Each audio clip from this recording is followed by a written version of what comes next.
Tissues. What is tissue? Tissue is a group of cells that performs a particular job. A group of cells that are similar in structure and work together to achieve a particular function forms a tissue.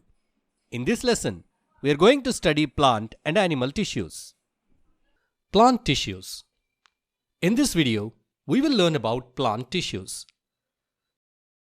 Plant tissues are mainly divided into two groups. The first one is meristematic tissues and the second one is permanent tissues. Meristematic tissues are of three types: apical meristem, lateral meristem, and intercalary meristem. Permanent tissues are of two types: simple permanent tissues, which consists of parenchyma, collenchyma, and sclerenchyma. Complex permanent tissues consists of xylem and phloem. Now, let us know about the location, structure, and functions of each of these tissues. Let us begin with meristematic tissues. We know that plants and animals grow, but the pattern of growth is different in plants and in animals. In animals, entire body grows uniformly. Cells throughout the body divide and grow, allowing all parts to increase in size at the same rate. This means our arms, legs, and torso all grow together as we get taller and larger. Whereas plants grow in specific regions called meristems. Meristems are like growth zones located at the tips of roots and shoot. These regions have cells called meristematic cells. These cells divide rapidly and are responsible for the plant's growth. Because of this, the plant mainly grows at the tips of its roots and shoots, making them longer. This special tissue is called meristematic tissue. Do you know the different types of meristematic tissue in plants? The meristematic tissue of plants is classified into three types depending upon its location. They are 1.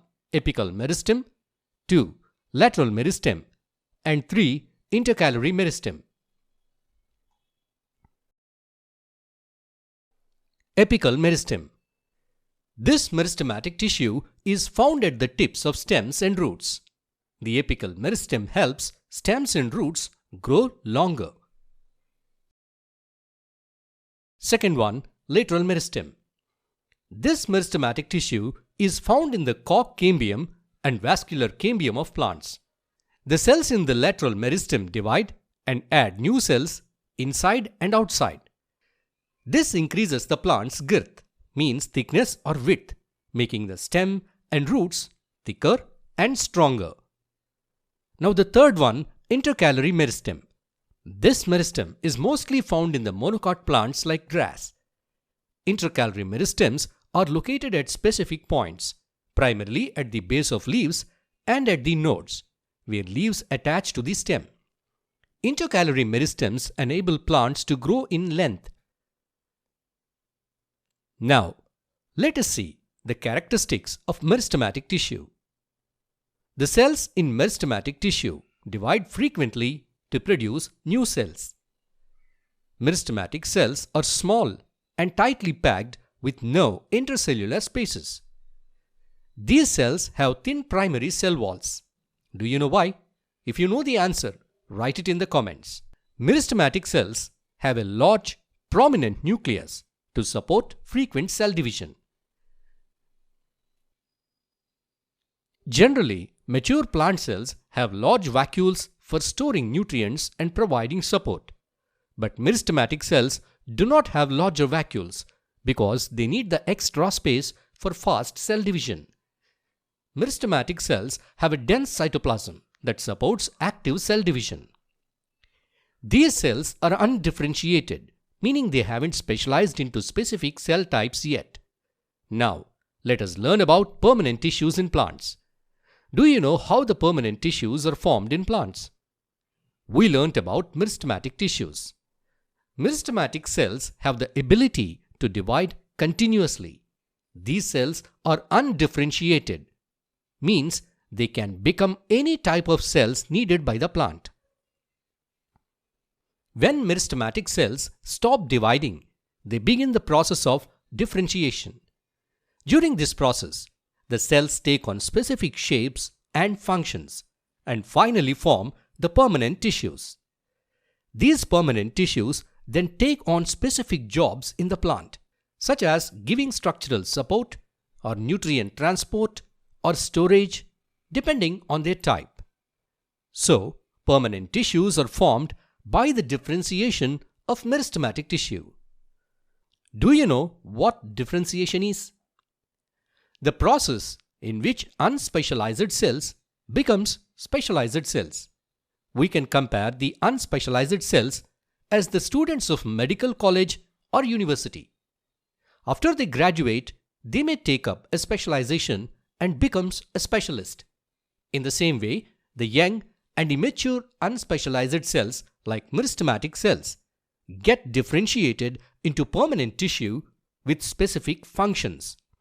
So, the process of young and immature unspecialized cells taking up of a specific shape, size, and a specific function is called differentiation. Now, let us see the simple permanent tissue. Simple permanent tissue is of three types: parenchyma, collenchyma, and sclerenchyma. First, let us learn about parenchyma. Characteristics of parenchyma tissue. Parenchyma tissue is one of the most common types of simple permanent tissues in plants. Most of the parenchyma cells are roughly spherical in shape. They can also be in oval or elongated shapes. The cell walls are thin and flexible and are made up of cellulose. Parenchyma cells often have large intercellular spaces.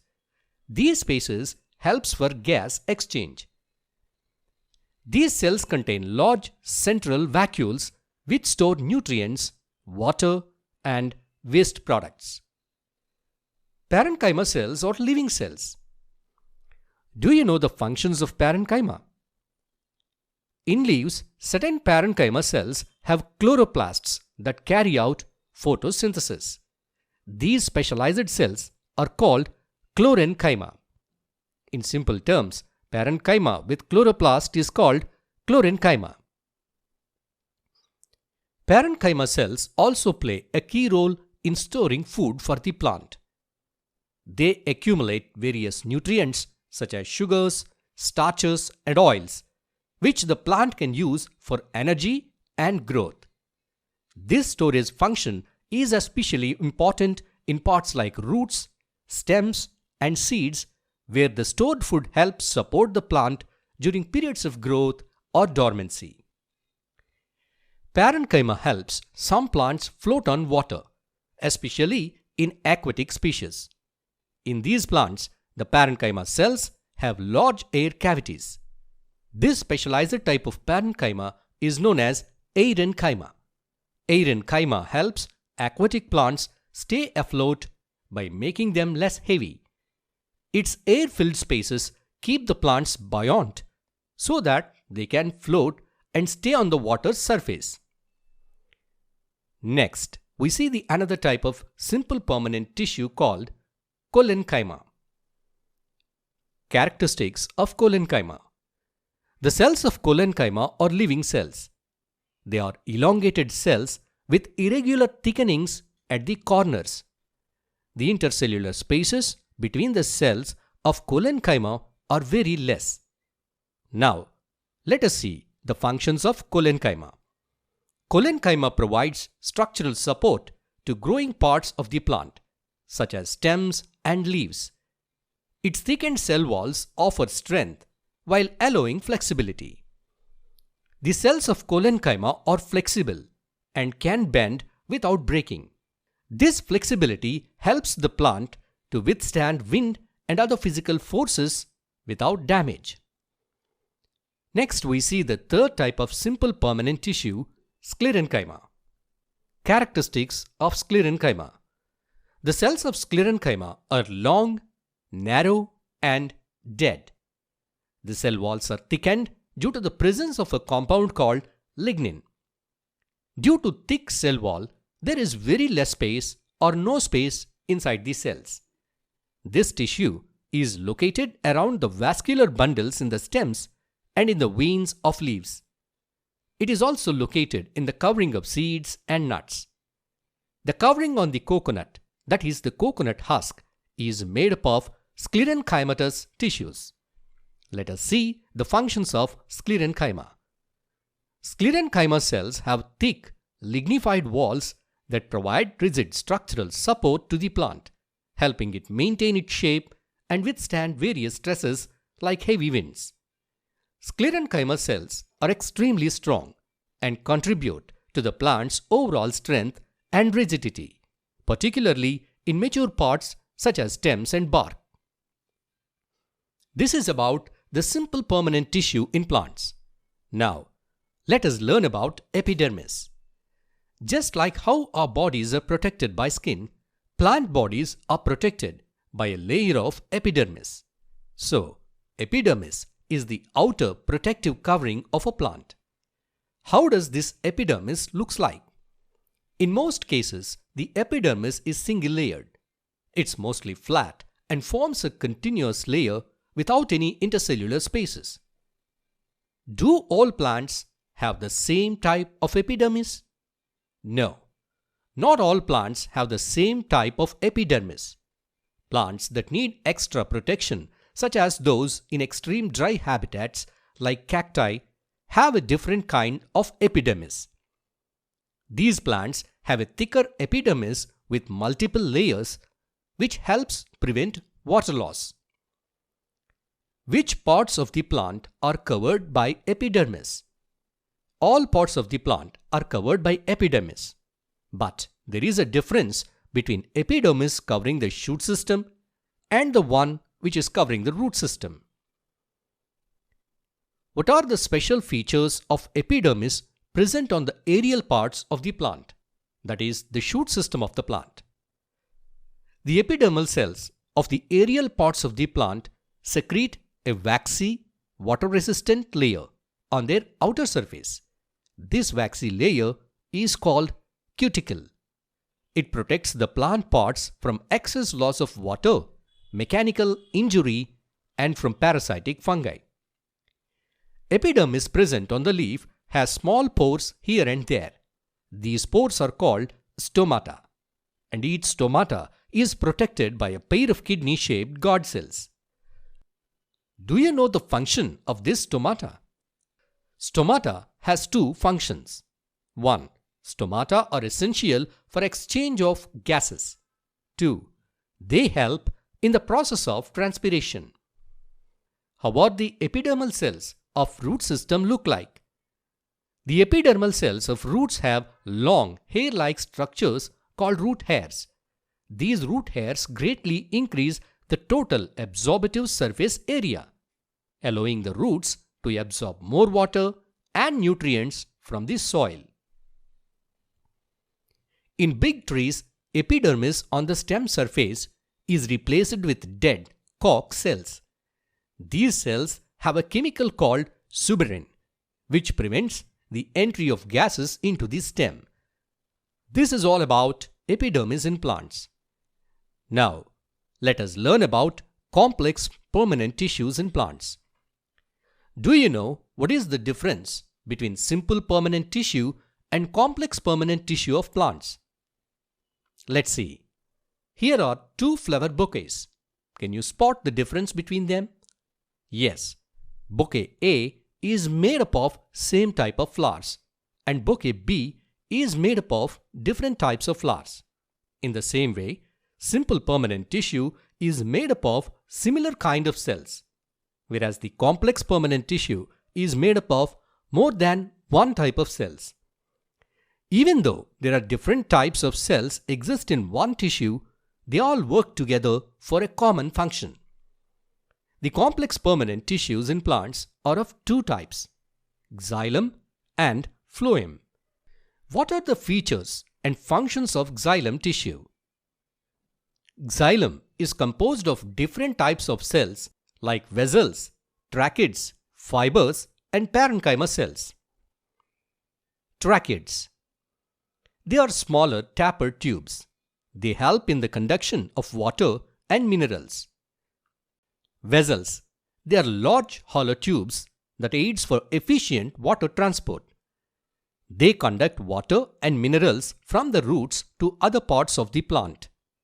In xylem tissue, the vessels and tracheids are the dead cells.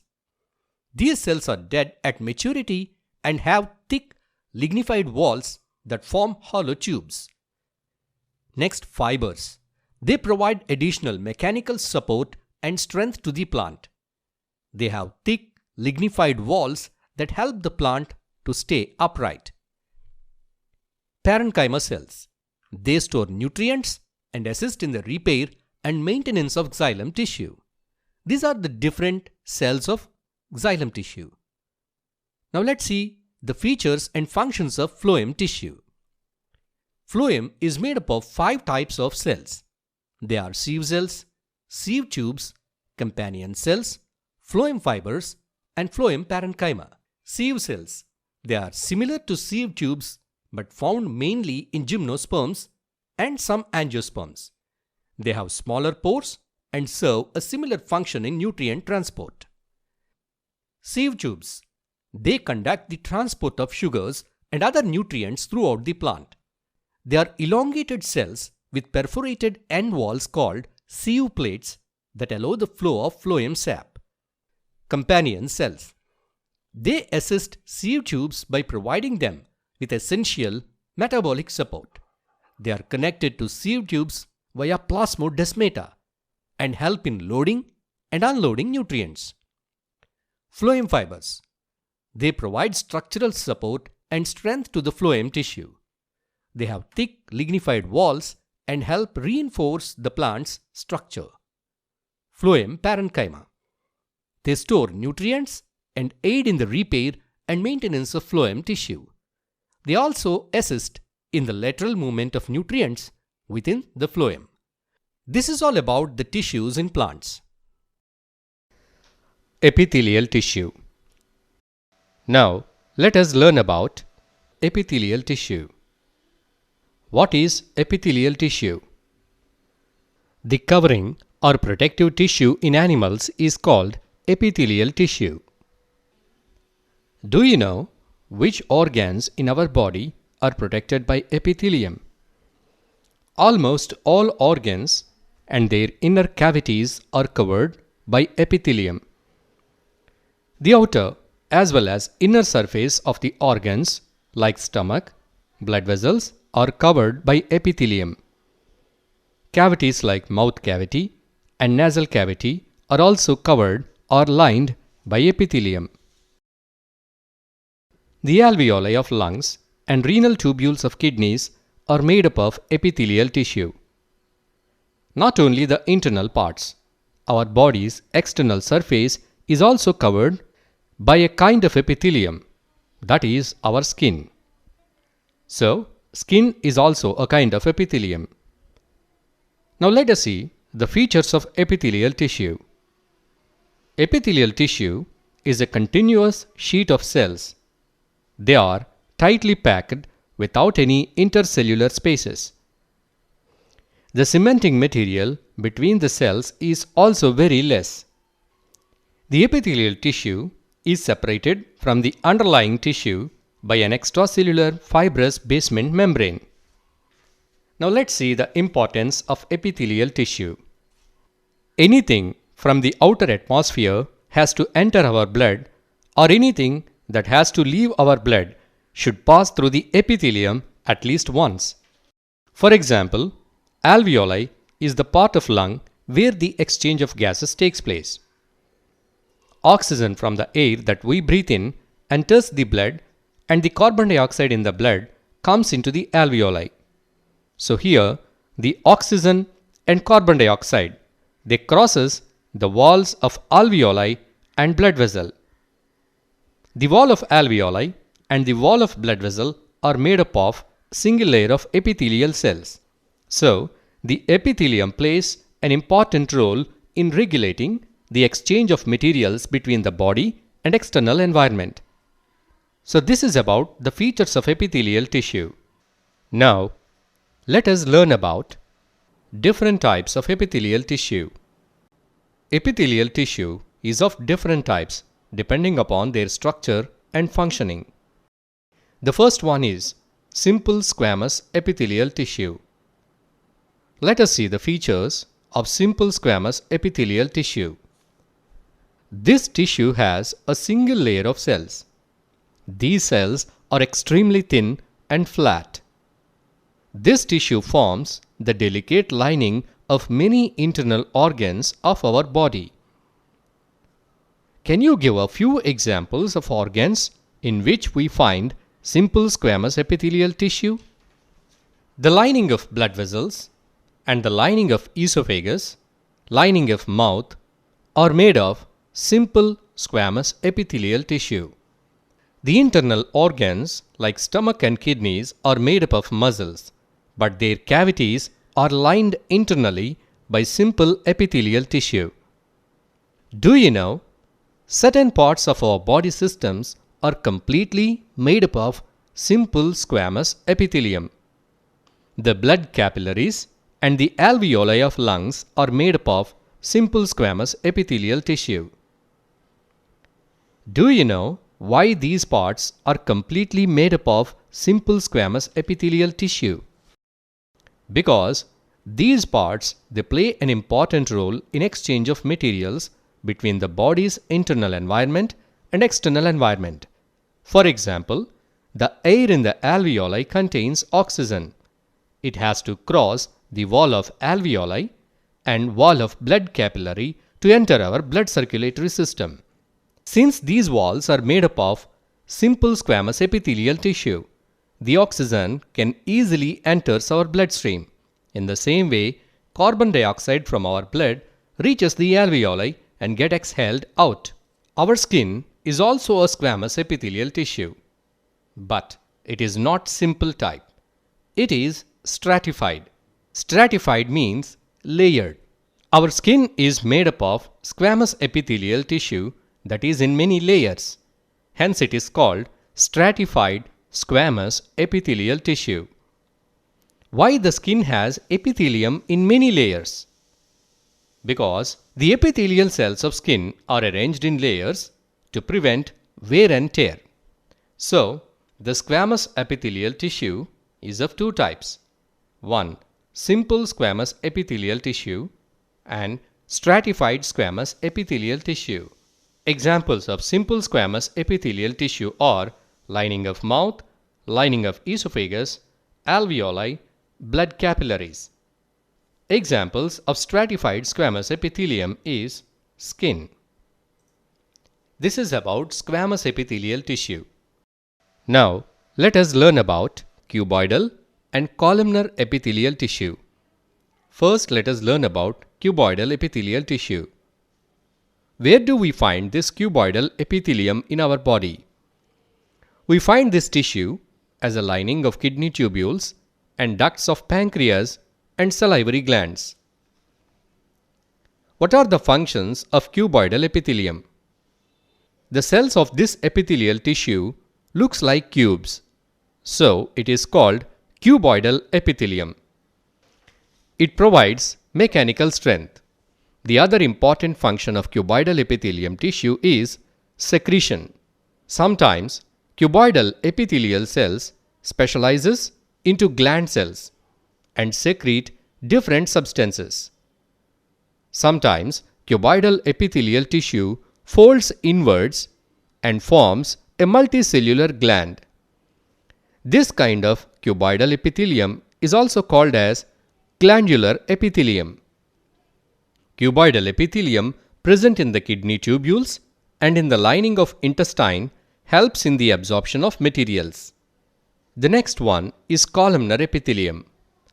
Columnar means pillar-like. These cells look like pillars, so this tissue is called columnar epithelial tissue.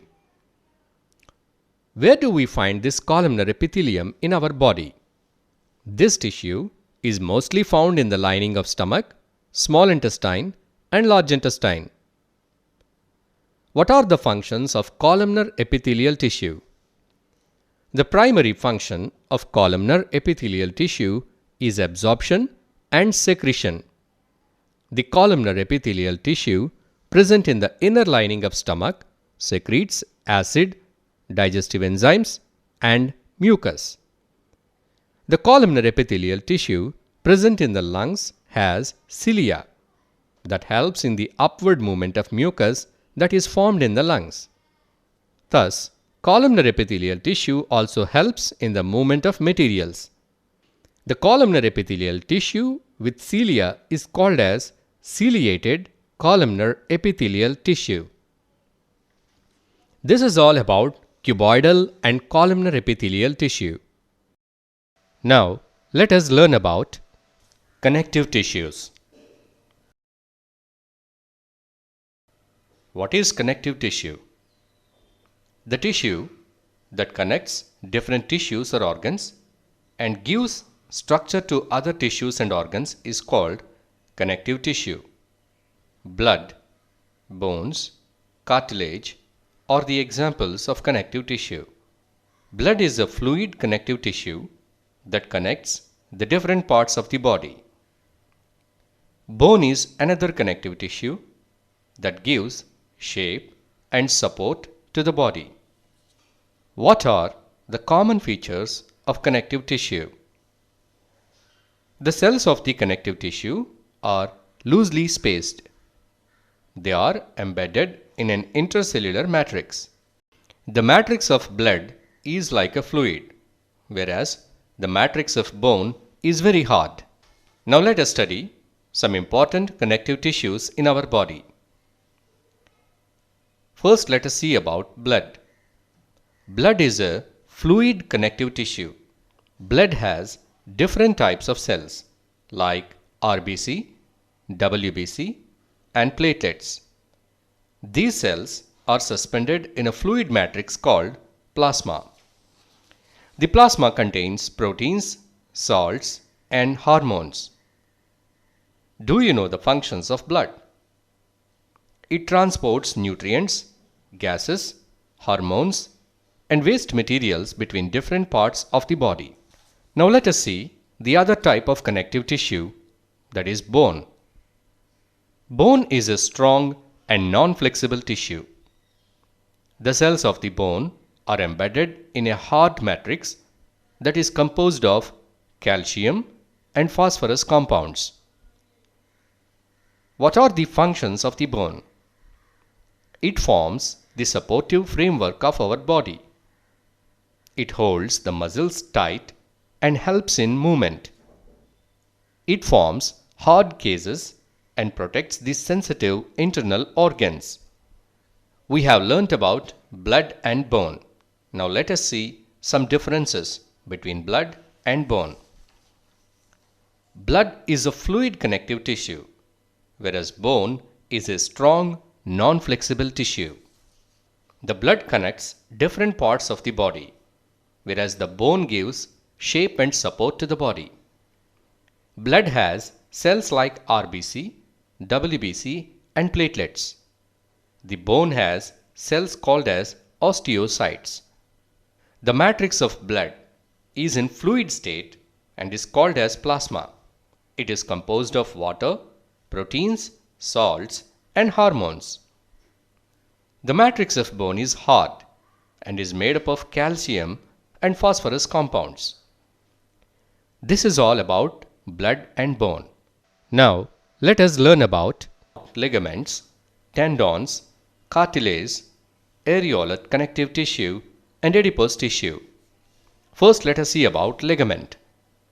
Ligament is a kind of connective tissue that connects two bones together.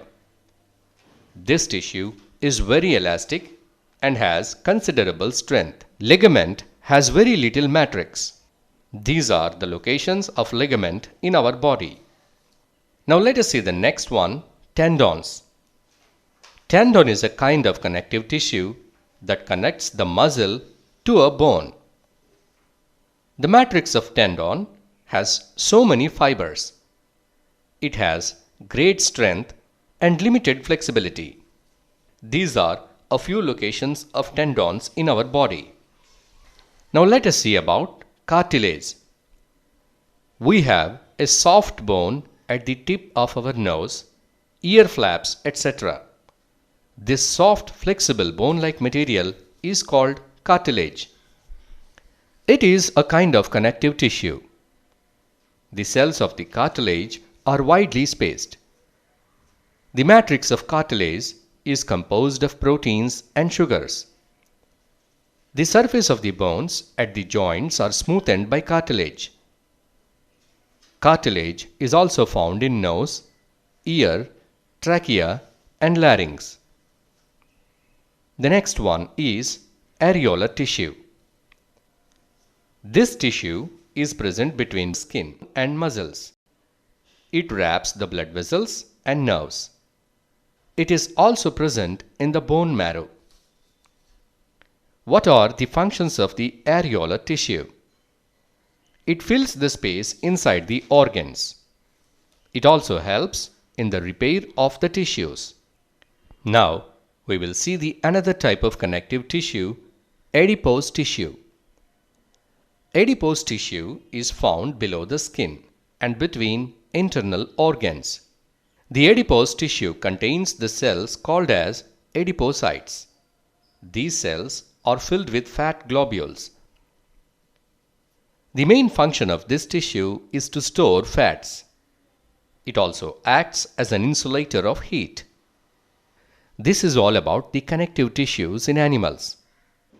Muscular tissue. Now, let us learn about muscular tissue. What are the features of muscular tissue? The cells of the muscular tissue are elongated. These cells are also called as muscle fibers. Muscle cells contain special proteins called as contractile proteins. The muscles are able to contract and relax due to these proteins. What are the functions of muscular tissue? Muscular tissue gives shape, support, and causes movement in different parts of our body. Now let's see the types of muscles. Muscles are of three types. 1. Voluntary muscles. 2. Involuntary muscles. 3. Cardiac muscles.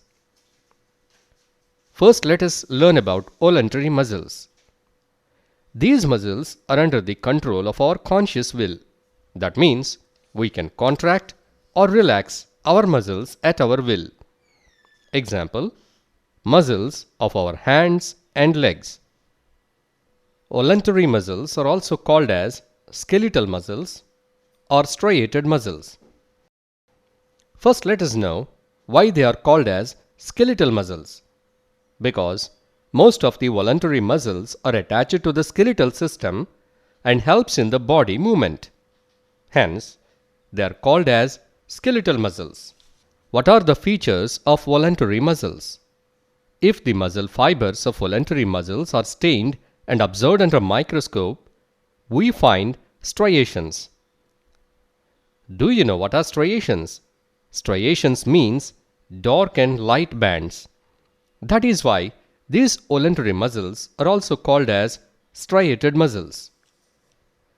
The cells of this tissue are long, cylindrical, and there is no branching observed. These cells are multinucleated. That means they have many nuclei. So in a nutshell, the voluntary muscle cells are long, cylindrical, unbranched, multinucleated, and striated.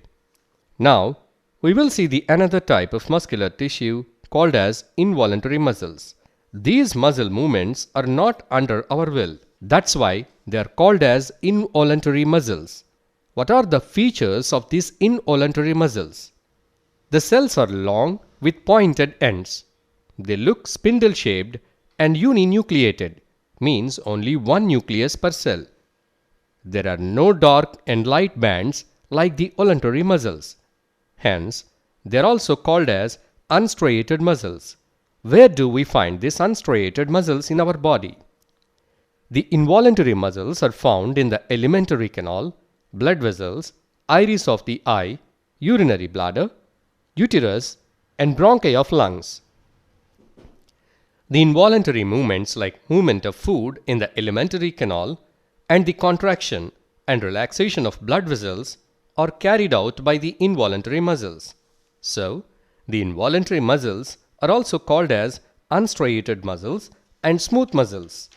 Now, we will see the other type of muscular tissue known as cardiac muscle or heart muscle.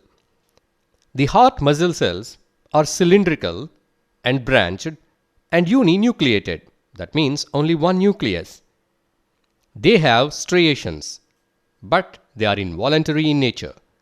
They are present in the heart. Cardiac muscle creates a rhythmic contraction and relaxation of the heart. This is all about the muscular tissue. Nervous tissue. Now, let us learn about nervous tissue. Where do we find nervous tissue in our body? Nervous tissue is found in the organs like brain, spinal cord, and nerves. The cells of the nervous tissue are called neurons or nerve cells. Let us see the parts of a nerve cell. This is the cell body of a neuron.